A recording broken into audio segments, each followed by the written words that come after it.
Assalamualaikum warahmatullahi wabarakatuh. Perkenalkan, nama saya Muhammad Ilham Ferdiansyah Santoso dari kelas 2BH03 dengan NPM 21928165. Di sini saya akan mereview materi tentang lobby, negosiasi, diplomasi, dan hubungan lobby dan komunikasi. Yang pertama ada lobby. Lobby adalah aktivitas komunikasi yang dilakukan individu ataupun kelompok dengan tujuan mempengaruhi pimpinan organisasi lain maupun orang yang memiliki kedudukan penting dalam organisasi dan pemerintahan, sehingga dapat memberikan keuntungan untuk diri sendiri ataupun organisasi dan perusahaan pelobi. Pengertian lobby atau yang disebut lobbying, semua pendekatan awal yang menjurus ke suatu tujuan yang menguntungkan kedua belah pihak, dan lebih tepat untuk lobbying adalah application, yaitu pendekatan.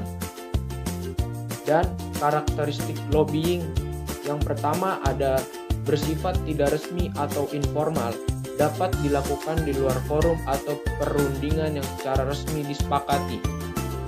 Yang kedua, bentuk dapat beragam, dapat berupa obrolan yang dimulai dengan tegur sapa atau dengan surat. Yang ketiga, waktu dan tempat dapat kapan di mana saja sebatas dalam kondisi wajar atau suasana memungkinkan. Yang keempat, pelaku atau aktor atau pihak yang melakukan lobby dapat beragam dan siapa saja, yaitu pihak yang berkepentingan dan pihak eksekutif atau pemerintahan. Yang kelima, bila dibutuhkan dapat melibatkan pihak ketiga untuk perantara. Yang keenam, arah pendekatan dapat bersifat satu arah. Pihak yang melobi harus aktif mendekati pihak yang dilobi. Pelobi diharapkan tidak bersikap pasif atau menunggu pihak lain sehingga terkesan kurang perhatian. Dan yang kedua ada negosiasi. Negosiasi atau yang disebut negotiation dalam arti harfiah adalah negosiasi atau perundingan. Negosiasi adalah komunikasi timbal balik yang dirancang untuk mencapai tujuan bersama. Dalam Kamus Besar Bahasa Indonesia, negosiasi memiliki dua arti.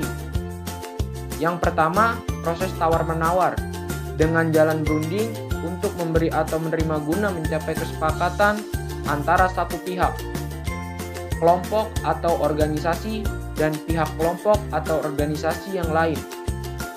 Yang kedua, penyelesaian sengketa secara damai melalui perundingan antara pihak-pihak yang berkaitan.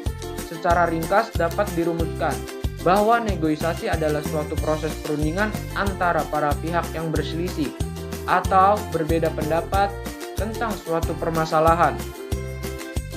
Di sini ada strategi negosiasi. Yang pertama, ada win and win. Strategi ini dipilih bila pihak-pihak yang berselisih menginginkan penyelesaian masalah yang diambil pada akhirnya menguntungkan kedua belah pihak. Strategi ini dikenal dengan integrative negotiation. Yang kedua ada strategi win and lose. Strategi ini dipilih karena pihak-pihak yang berselisih ingin mendapatkan hasil yang sebesar-besarnya dari penyelesaian masalah yang diambil.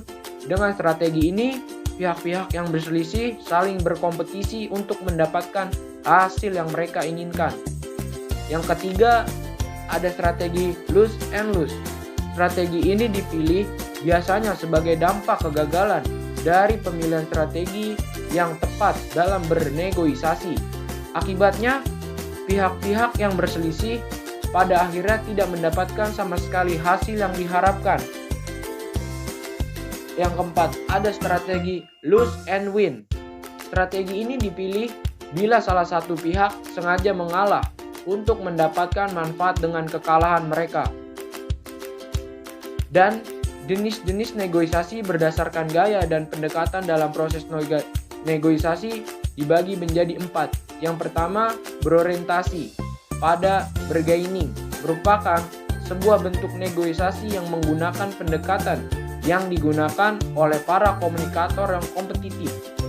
Yang kedua, orientasi kalah-kalah, yang dalam prosesnya pihak-pihak yang bernegosiasi mengabaikan kemungkinan menjadi pemenang, sehingga dalam pendekatan ini pihak-pihak yang bernegosiasi jadi pecundang. Yang ketiga, negosiasi dalam bentuk kompromi, yaitu pengambilan pilihan yang didasari oleh pertimbangan daripada berada dalam posisi kalah menang atau mengandung risiko kalah menang. Maka jalan tengah yang dipilih adalah kompromi. Yang keempat, ada negosiasi yang berorientasi menang dan menang, yang disebut juga pendekatan kolaboratif. Asumsinya, pemecahan dapat dicapai dan memuaskan kebutuhan semua pihak yang terlibat di dalamnya. Kuncinya terletak pada bagaimana menemukan solusi menang dan menang yang membuat masing-masing pihak tidak merasa dirugikan. Yang ketiga, ada diplomasi.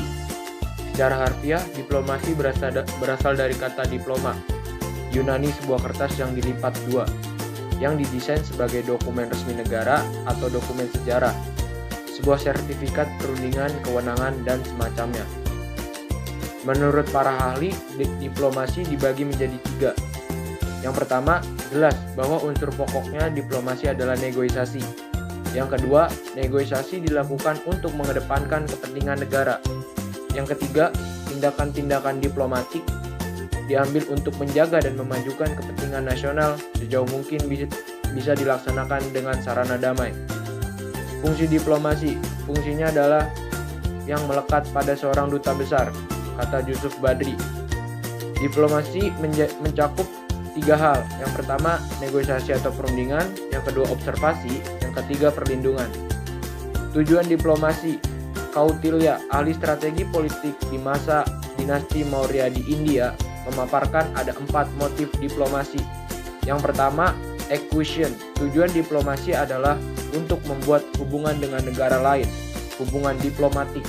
Yang kedua, preservation. Tujuan diplomasi adalah untuk menjaga hubungan dengan negara lain. Yang ketiga, augmentation. Tujuan diplomasi adalah untuk memperluas hubungan diplomatik. Yang keempat, proper distribution. Tujuan diplomasi adalah harmoni perdamaian. Yang keempat, hubungan lobby dan komunikasi. Laswell mendefinisikan komunikasi dengan who says what, in which channel, to whom, and with what effect. Beberapa tujuan dari komunikasi adalah untuk mempengaruhi, menarik perhatian, menarik simpati, menimbulkan empati, menyampaikan informasi.